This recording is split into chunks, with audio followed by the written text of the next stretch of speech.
I'm Brenda Foster, 29 years old, and I can still feel the sting of cold water hitting my face.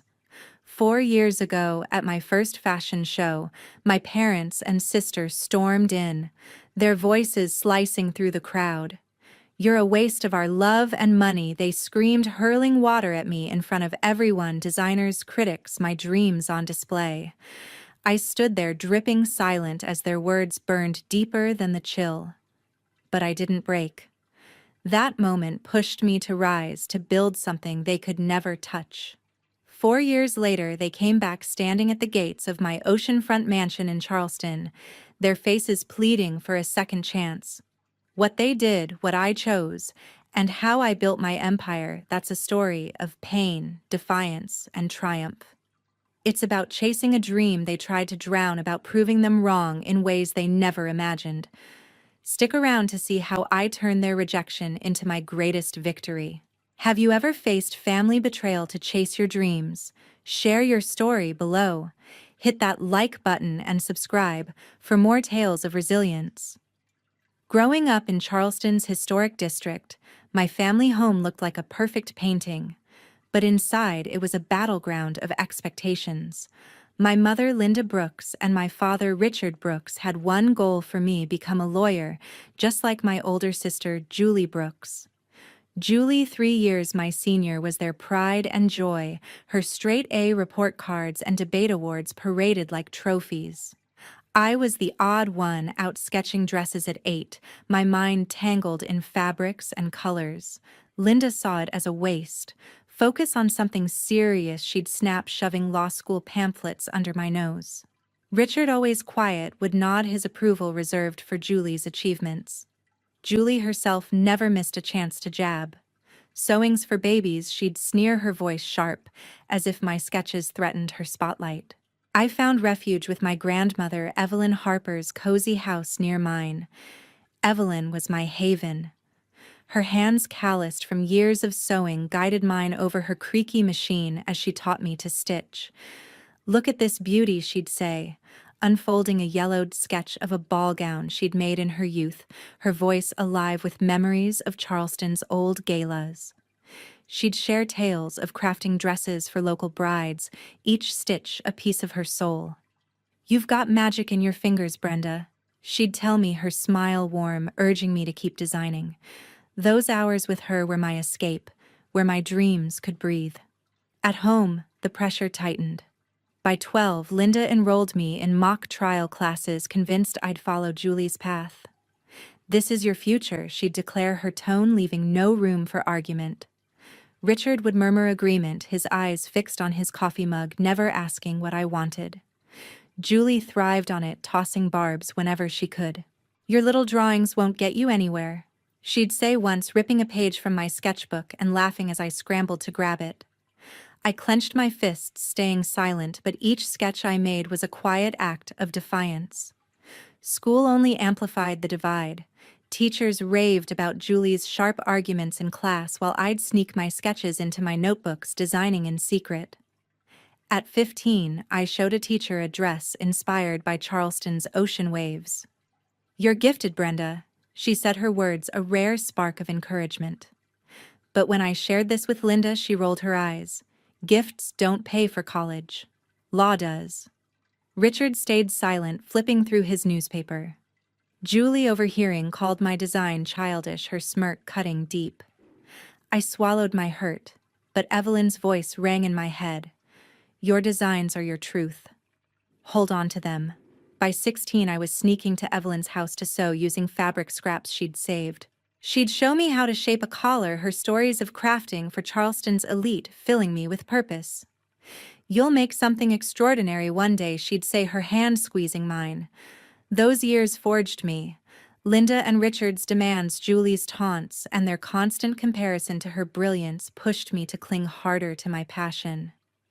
Evelyn's belief was my lifeline, her faith in my designs, the light that kept me going. I didn't realize then how much strength I'd need to carry that spark forward. In the fall of my senior year of high school, I knew fashion design was my path. At 17, I was tired of hiding who I was. I'd spent years sketching dresses in secret, my heart pounding with every stroke, knowing my family would scoff. But I couldn't live their lie anymore. Late at night, I researched the Fashion Institute of Technology in New York, its programs a lifeline to my dreams. I filled out the application in my room, my fingers trembling as I typed, bracing for the storm I was about to unleash. I had to tell Linda, Richard, and Julie. I had to stand up for myself. I chose the living room to break the news, gripping my sketchbook tightly. "I'm applying to FIT," I said, my voice firm, despite my racing pulse. "I want to study fashion design." Linda's eyes widened, then narrowed. "Fashion? That's a pipe dream." "Brenda," she snapped, her tone cutting, "you're tossing your future away." Richard sat in his armchair, shaking his head. "You're shaming our family's name," he said, his voice low and cold. Julie, lounging nearby, let out a sharp laugh. "You think you're a fancy designer now?" She mocked, her words laced with venom. "You'll fail, and we won't help you." Their reaction was expected, but it still burned. Linda delivered her verdict. "Choose this nonsense and you're cut off. No money, no support." Richard nodded, his face stern. "Law school is the only thing we'll fund," he declared, shutting down any debate. Julie piled on, her smirk wide. "You're betraying us for a childish hobby," she said, her voice dripping with scorn. I stood my ground, my chest tight but unwavering. Their rejection only sharpened my resolve. I wasn't going to bend to their vision. I was going to forge my own. That night I ran to Evelyn's house, my mind a tangle of fear and defiance. Grandma welcomed me with a warm embrace, her eyes fierce with pride. "You're doing what's right," she said, leading me to her sewing corner. She pulled out a compact sewing machine, its small frame worn but sturdy. "This was mine when I chased my dreams," she told me, her voice steady. "It's yours now. Take it and make something extraordinary." She shared stories of her youth designing dresses for local events, her words igniting my courage. "Don't let them stop you." She urged, her hand firm on mine. Her belief was my anchor, pulling me through doubt. Over the next weeks, I worked on my FIT portfolio in secret, pouring my heart into every sketch. Each design was a rebellion against my family's expectations, a testament to my truth. Linda caught me once, her face twisting as she saw my drawings. "You're wasting your potential," she said, her tone icy. Richard overheard, adding, "You're choosing failure over stability." Julie, as always, had to jab harder. "You're running from your responsibilities." She sneered, tossing her hair as if my choice insulted her. Their words hurt, but I pressed on, fueled by Evelyn's faith. Packing for New York was heavy with meaning. I folded my clothes and sketches into a suitcase, the compact sewing machine tucked carefully inside, a symbol of my future. The night before I left, Julie cornered me, her eyes blazing. "You're selfish, abandoning your family for a fantasy," she hissed. I met her gaze, my voice calm but resolute. "I'm not abandoning anyone. I'm choosing me." She stormed off, her words echoing, but a quiet strength settled in me. Linda and Richard's rejection, Julie's taunts, and their refusal to see me fueled my fire. Evelyn's gift and words carried me forward. I was ready to leave Charleston behind, not knowing the challenges ahead but certain of my path. New York was where I started living true to myself. At 18, I stepped into a city pulsing with energy, my suitcase packed with dreams and ambition. The Fashion Institute of Technology was my new world, a place where my sketches could finally take shape. But with Linda and Richard's refusal to fund my reckless choice, I worked tirelessly to survive. I waited tables at a noisy diner near campus, my legs aching after late shifts, and spent weekends as a shop assistant in a Soho boutique, studying designers' work while organizing racks. Every dollar went to tuition and supplies, but I felt alive, unshackled from Charleston's expectations. In my first semester, I met Professor Ellen Clark, a sharp-eyed instructor known for her tough critiques. During a class review, she paused at my sketch of a flowing gown, her gaze piercing. "You see shapes others miss," she said, her voice firm but encouraging. "Refine this, and it could shine." Her words sparked a fire in me. Ellen became my mentor, guiding me to experiment with bold lines and delicate details. She pushed me to start my first collection, teaching me to weave my emotions into every design. Her office, filled with fabric samples, was a haven where I could share my ideas freely. Life was grueling.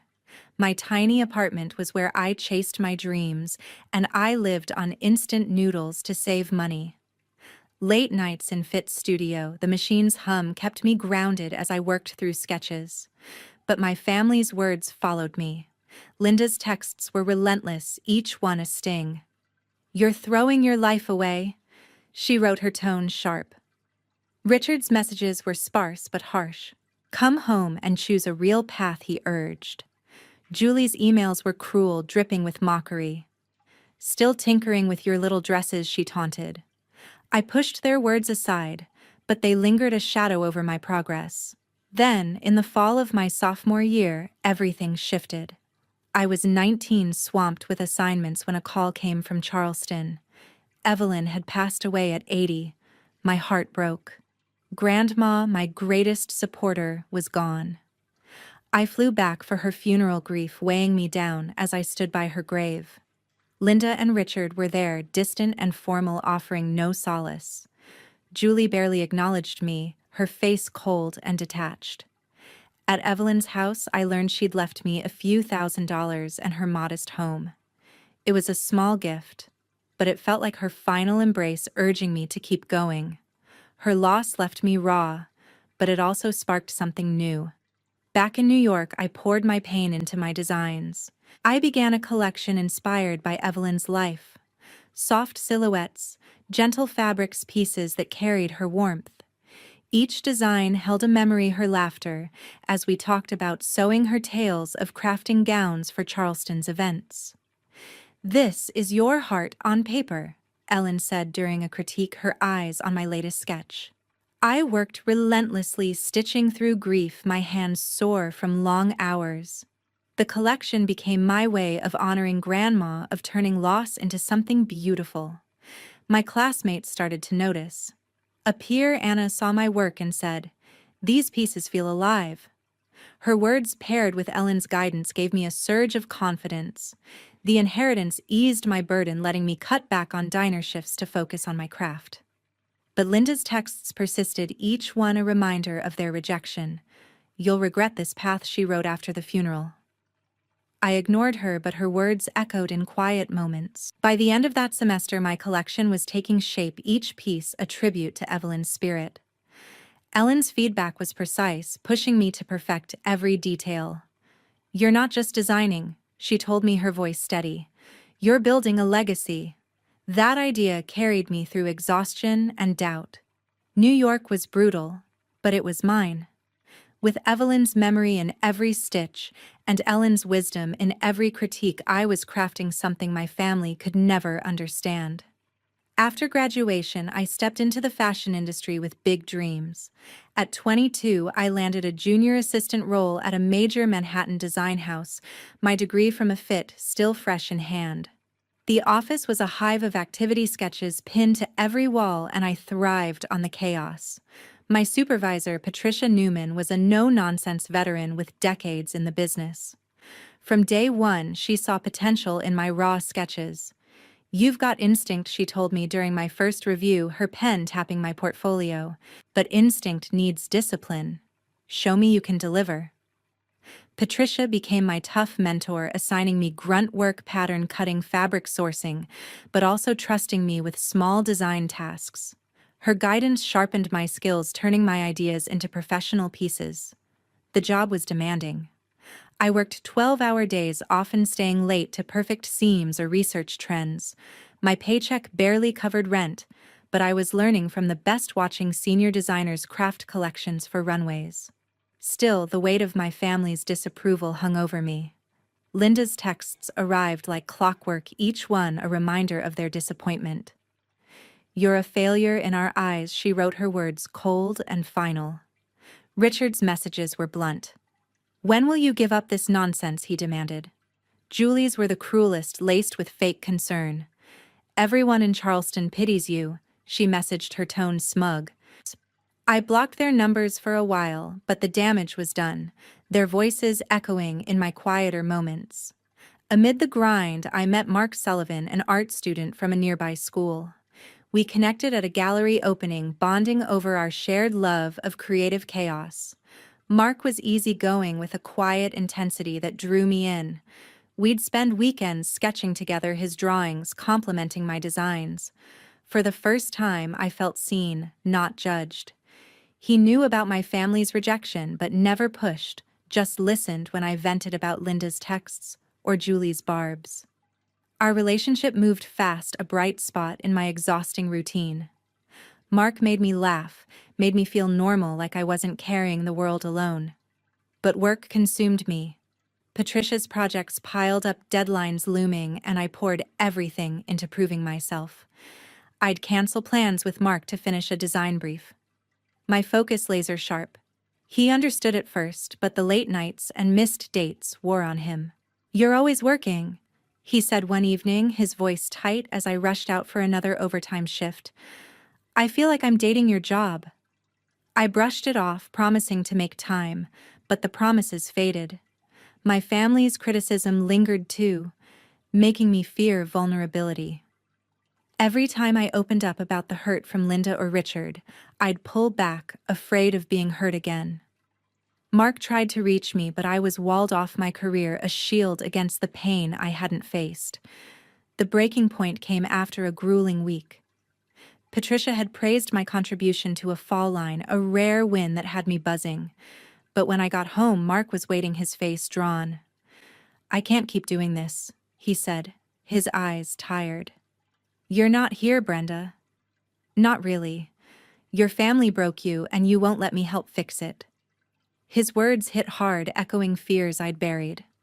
I wanted to fight for us, but exhaustion and unresolved pain won. We parted ways quietly, no big scene, just a hollow goodbye. Mark's departure left a void, but I dove deeper into work, using it to numb the ache. Meanwhile, Julie escalated her attacks. Word reached me through old Charleston friends that she was spreading lies, claiming I'd dropped out of fit, that I was struggling and ashamed. The rumors stung, painting me as a failure to everyone back home. Linda and Richard didn't stop her. If anything, their silence suggested approval. "They're ashamed of you," Julie texted once, her cruelty bold. The gossip added pressure, making me question if I was truly succeeding or just running from my past. Patricia noticed my distraction during a meeting, pulling me aside.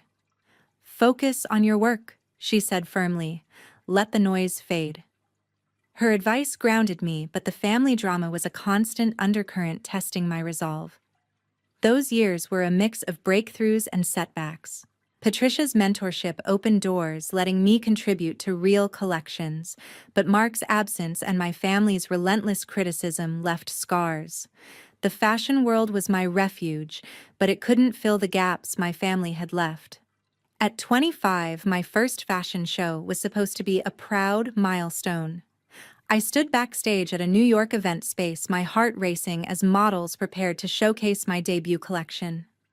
Months of sleepless nights sketching and stitching had led to this, a bold lineup of dresses blending sharp lines with soft textures, earning buzz from industry insiders. Patricia Newman, my mentor at the design house, had championed my work, securing this slot at a prestigious showcase. "You've earned this," she told me before the show, her voice steady but warm. "Own it." Critics in the front row scribbled notes, and I felt the weight of their eyes, a mix of nerves and pride swelling inside me. The lights dimmed, music pulsed, and my designs hit the runway. Each piece moved with purpose, drawing gasps and murmurs from the crowd. A Vogue editor nodded approvingly, and a buyer from a major retailer whispered to her colleague. For the first time, I felt like I belonged, like my dreams were real. As the final model struck her pose, applause erupted and I stepped out for my bow, my chest tight with joy. But then I saw them, Linda, Richard, and Julie, standing at the back of the room. Their faces were stone, their presence a shock. I hadn't invited them. I hadn't even spoken to them in months. Before I could process it, Linda stormed forward, a glass of water in her hand. "You're a waste of love and money," she shouted, her voice cutting through the applause. She flung the water at my face, the cold liquid stinging my skin as the crowd gasped. Richard stepped up, his eyes blazing, and threw another glass, his voice venomous. "You've disgraced us all," he yelled. Julie followed, her face grim, and said, "We gave you everything, and this is what you do." The room fell silent, cameras flashing, capturing my humiliation. My mother's words echoed sharp and cruel as water dripped down my dress, soaking the moment I'd worked years to achieve. I froze, my breath shallow, the weight of their hatred pinning me in place. The crowd's murmurs grew, but I couldn't hear them over the pounding in my ears. I wanted to scream, to fight back, but no words came. Instead, I turned and walked off the stage, my soaked dress clinging to me, my vision blurred. Backstage, I leaned against a wall, trembling, the sting of their words worse than the water. They'd traveled from Charleston to ruin my moment, to prove I'd never escape their judgment. In that instant, I made a choice. I was done. No more texts, no more calls, no more hoping they'd change. I blocked their numbers, deleted their emails, and severed every tie. Patricia found me backstage, her face etched with concern. "You don't deserve that." She said, her tone firm but kind. "Your work spoke tonight. Don't let them take that from you." She stayed with me, helping me dry off, her presence a lifeline. She shared stories of her own early struggles, designers who faced sabotage but rose above it. "You're stronger than this," she told me, her hand on my shoulder. Her words pulled me back from the edge, reminding me why I'd fought so hard. The show's success wasn't erased by their cruelty. My collection had made its mark, and I wouldn't let their actions define me. Back at the design house, I threw myself into work, channeling my pain into new projects. Patricia gave me more responsibility, trusting me with client meetings and design pitches. Industry blogs praised my collection, calling it fresh and daring, and a boutique chain reached out for a collaboration. But the memory of that night lingered, a bruise I couldn't ignore. I avoided social media, knowing clips of the incident were circulating, the headlines twisting my triumph into drama. My family's public attack was a wound, but it also clarified something: they didn't own me anymore. I was free, even if freedom came with scars. Patricia's support was unwavering. She pushed me to focus on the next collection, to keep creating despite the pain. "Your talent is your power," she said during a late-night work session, her voice steady. "Use it." I did, pouring my energy into designs that spoke of resilience, each stitch a defiance of my family's words. The fashion world was brutal, but it was mine. Linda, Richard, and Julie had tried to break me, but I was still standing, building a career they could never touch. 4 years later, I stood in my own oceanfront villa in Charleston. At 29, I had built a life I never imagined possible. After leaving the design house, I co-founded a fashion brand with Diane Perry, a brilliant designer I'd met at a trade show. Our label, born from late-night brainstorming and shared ambition, took off quickly. Our collection's edgy yet wearable blending structure with fluidity earned raves from critics. Fashion Week reviews called our work revolutionary, and major retailers clamored for exclusive lines. Diane's bold vision complemented my precision, and together we carved a space in an unforgiving industry. The villa, purchased with my earnings, was more than a home. It was proof I'd made it, a symbol of independence carved from years of struggle. Running a brand was relentless. Diane and I juggled design meetings, production deadlines, and investor pitches, often working through weekends. Our latest collection, a series of tailored gowns with daring cutouts, landed on magazine covers, cementing our reputation. The press called us the future of American fashion, and I felt a quiet pride knowing I'd earned every accolade through grit. But even at the height of success, the past lingered. I hadn't spoken to my family since the water throwing incident 4 years ago. Their silence was a relief, but I knew Charleston's small world would bring them back eventually. That moment came sooner than I expected. One humid afternoon, as I reviewed sketches in my villa's office, the doorbell rang. I opened the door to find Linda, Richard, and Julie standing there, their faces drawn. They looked out of place, their polished Charleston veneer faded. Linda spoke first, her voice softer than I'd ever heard. "We need your help, Brenda," she said, her eyes avoiding mine. "The firm's gone under. We've lost everything." Richard nodded, his posture slumped. "Bad investments?" He admitted, his tone heavy with shame. Julie, usually sharp-tongued, stayed quiet, her gaze fixed on the floor. Their story unfolded haltingly. Mismanaged finances, risky ventures, and a refusal to adapt had bankrupted their law firm. They were broke, facing foreclosure on their home. Linda's voice cracked as she asked, "Can you loan us some money, just to get by?" Julie finally spoke, her words hesitant. "You're doing well now. We thought you'd want to help family." The irony stung. These were the people who'd called me a disgrace, who'd humiliated me in front of a crowd. Now they stood in my home expecting me to fix their mistakes. I took a deep breath, my resolve hardening. "You don't get to ask that," I said, my voice calm but firm. "You spent years tearing me down, telling me I'd fail. You threw water in my face to prove it. Now you're here because you need me." "No." Linda's face tightened, but I continued. "Your choices brought you here. I've built my life without you, and I'm not responsible for your consequences." Richard's jaw clenched, but he said nothing. Julie's eyes flashed with anger, but she stayed silent, her usual venom absent. They'd come expecting a savior, but I wasn't their redemption. Then they walked away. The confrontation left me shaken but clear. I'd spent years carrying their judgment, letting it shape my doubts. But standing in my villa, surrounded by the life I'd created, I saw the truth. Their toxicity was theirs, not mine. I'd broken free not just from their control, but from the need for their approval. Diane called that evening, sensing my mood. "You did the right thing," she said, her voice warm with understanding. "Keep building what's yours." Her support grounded me, a reminder of the family I'd chosen, people who saw my worth. The weeks that followed were a blur of work. Our brand launched a new line inspired by my journey, bold designs that spoke of strength and freedom. Critics praised its authenticity and sales soared. Linda, Richard, and Julie faded back to their lives, their pleas unanswered. I didn't gloat or dwell. I simply moved forward. My success wasn't about proving them wrong anymore. It was about living true to myself, a truth they'd never understand. After everything I realized, family doesn't define who I am. At 30, I launched a new collection that poured my journey into every piece, vibrant designs that spoke of courage and renewal.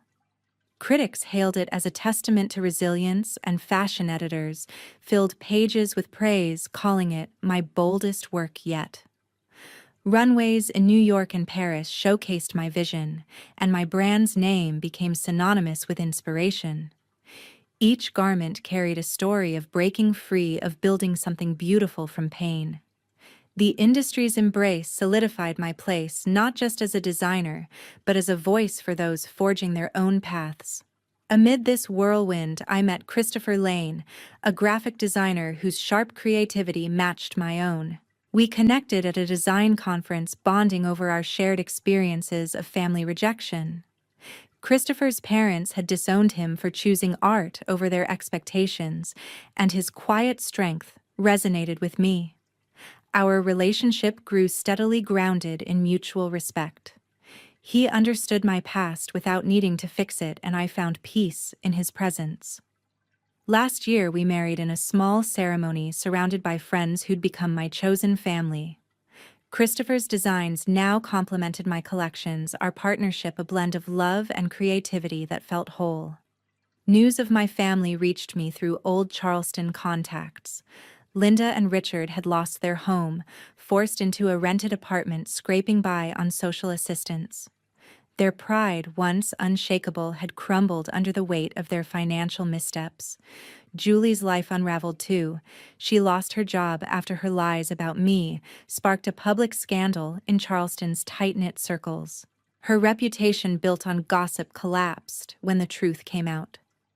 I didn't seek them out or revel in their downfall. Their choices had led them here just as mine had led me to freedom. I felt no anger, only a calm certainty that their hold on me was gone. My work became my way of processing this truth. The new collection wasn't just fabric and thread, it was a declaration that my worth came from within.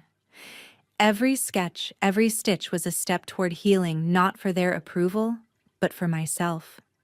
Christopher supported me through late-night design sessions, his feedback sharpening my vision. "This is you," he said, looking at a flowing gown with intricate details. "It's everything you've fought for." His words reminded me how far I'd come, from a girl hiding sketches to a woman leading an industry. The lesson of my journey became clear. Family doesn't determine your value. Linda, Richard, and Julie's toxicity, their criticism, their cruelty, had consequences they couldn't escape. They'd tried to define me, to pull me back into their world, but I'd chosen my own. Freedom meant letting go of their judgment, building a life rooted in my truth. My success, my marriage, my peace. They were mine, earned through years of standing firm. Their downfall wasn't my victory.